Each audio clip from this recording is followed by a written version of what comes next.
Welcome back to the channel, good friends. Brian from Apex Detail. It's been quite some time since the last mail call segment.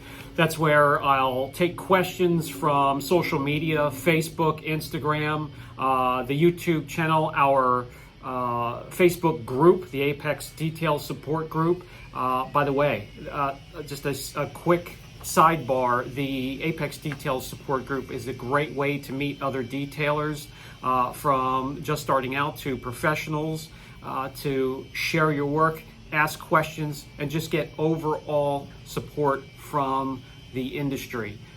We don't let any BS float around in the group. We clean it up, keep it clean, and keep it friendly, and you all are invited. I will put a link in the description box. So the highly requested mail call, it's been a long time, and what I'll do this time is I'll spread it out enough so I'm not repeating questions and answers over and over again to keep it fresh. So I hate wasting your time as much as mine, so let's get right into it.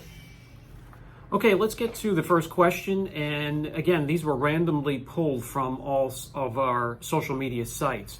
And the first question is, best method to remove body shop, overspray, or any type of overspray from clear coat.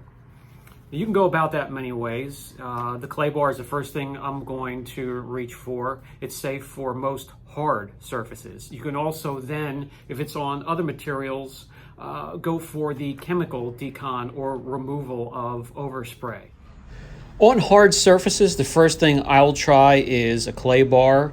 You can also use a clay pad or a clay mitt, and I'll always start out with the least aggressive clay bar, the mild, and then if I need to, I'll switch to medium. If I need to, I will also switch to coarse. Either way, you will have to follow up by polishing, and most of the time in the clay bar you'll see what you're pulling up, maybe a different color, but you'll see and feel that it's removing the overspray. Another thing you can try is chemical decon. I like Goof Off Pro Strength or Rapid Remover, and as you can see, the black spots on this red hood will be easily removed with Goof Off Pro.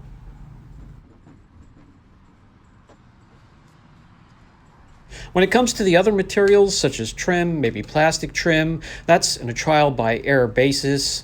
Be as careful as you can and flush or wash immediately. And finally, you can compound.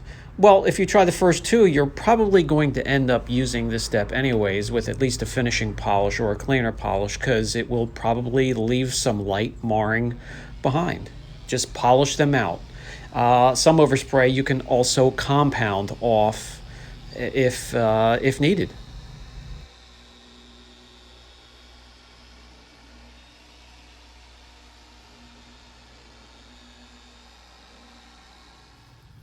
Okay, the next question, what is used or recommended for removal of cement or concrete from clear coat and other materials on a vehicle? Backset is a popular chemical designated for that.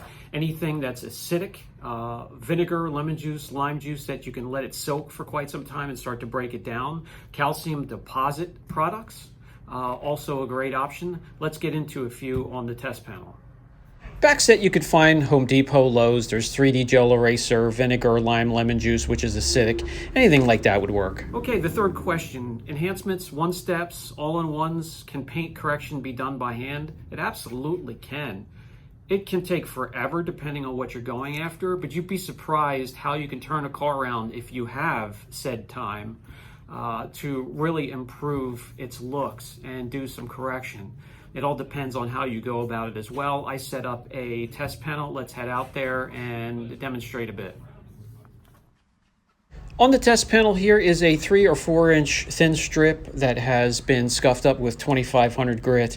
I'll do one side with a dual action polisher, 15 millimeter throw, and I'll do the other side by hand. We're going to be using 3-1 on both sides.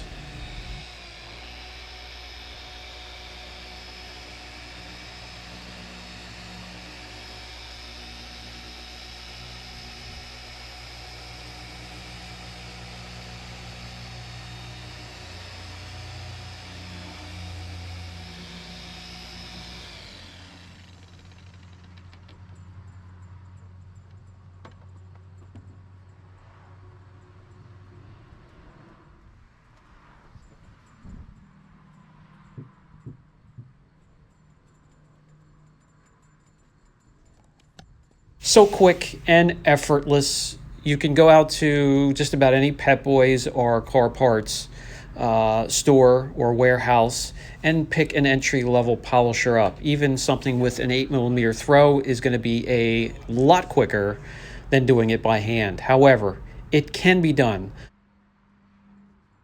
I like to attach a 3-inch microfiber polish pad to the palm block here and go to town. Like I said, you will be successful. It's just going to take a ton of time and patience.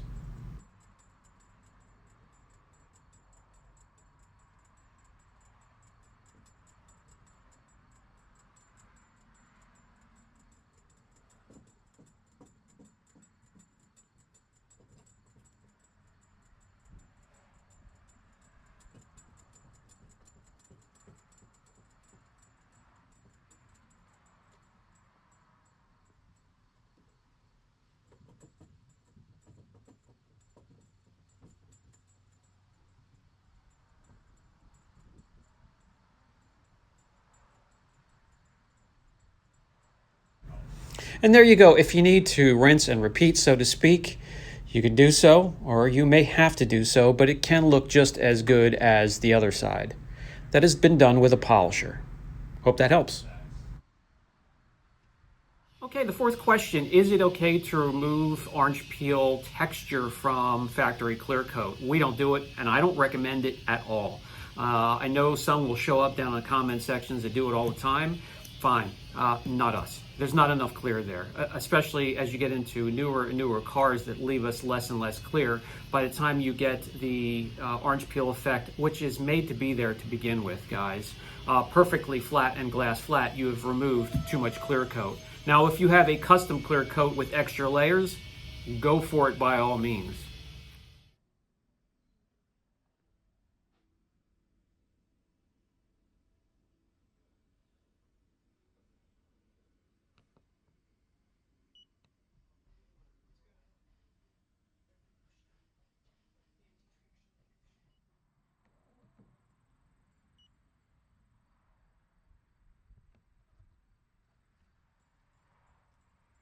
Okay, fifth question. What is the safest and most effective way to remove bug guts?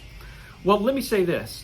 Bug guts, tree fallout of any kind, pine, maple, doesn't matter what it is, doesn't matter if it's a pine needle or a leaf or sap, anything from a tree, anything from a bird crap, they are all acidic and can eat and start to eat through the clear coat immediately.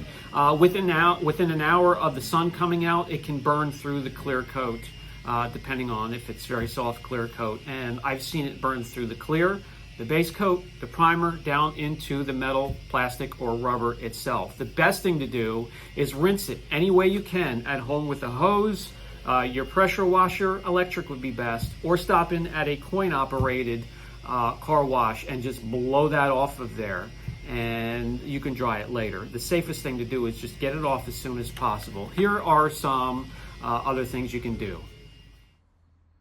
Whether on the road or at home, the first thing when I see them will be to find a place to rinse them off. If I'm at home or at the shop, we have a gas-powered or an electric-powered pressure washer, and I'd prefer the electric, especially if it has PPF or a coating. 200 psi, 2000 psi, 1800 psi, that's plenty.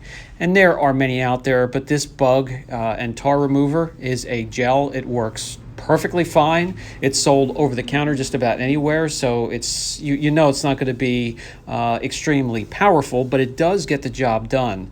As a gel, it will cling onto the front of your car or the mirrors or wherever you have bug splatter, and you let it dwell. Let it dwell, rinse it, and the splatter will be removed without even touching the surface or the clear coat.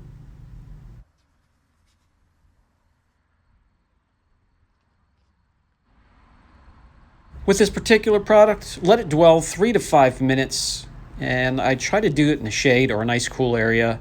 Rinse thoroughly, and then I proceed to wash the car.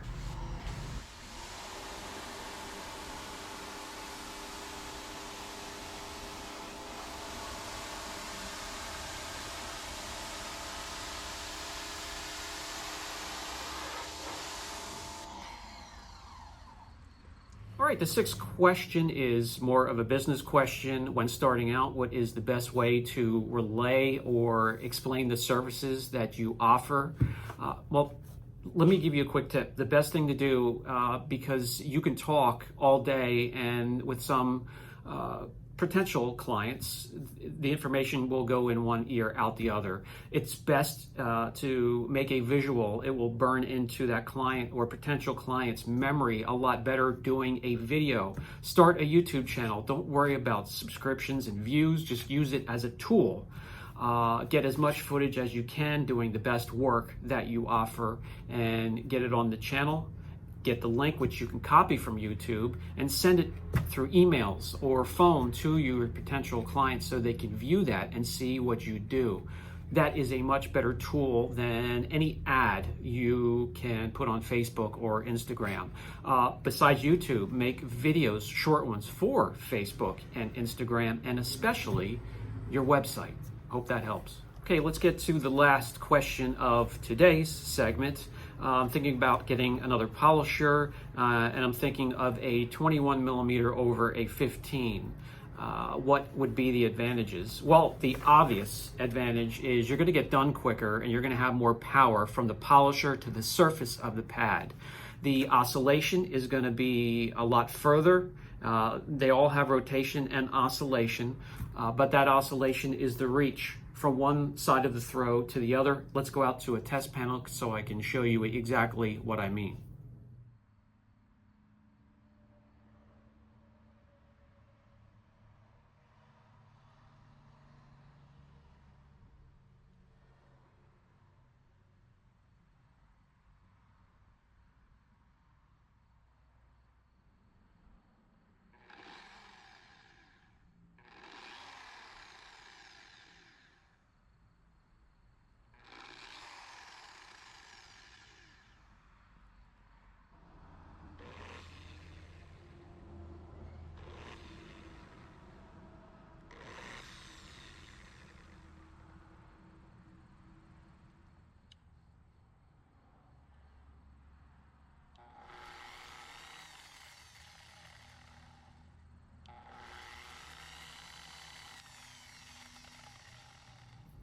Okay, guys, that's going to do it for this segment of Mail Call. If you have a question, you can leave it in any of the outlets or social media sites that we have.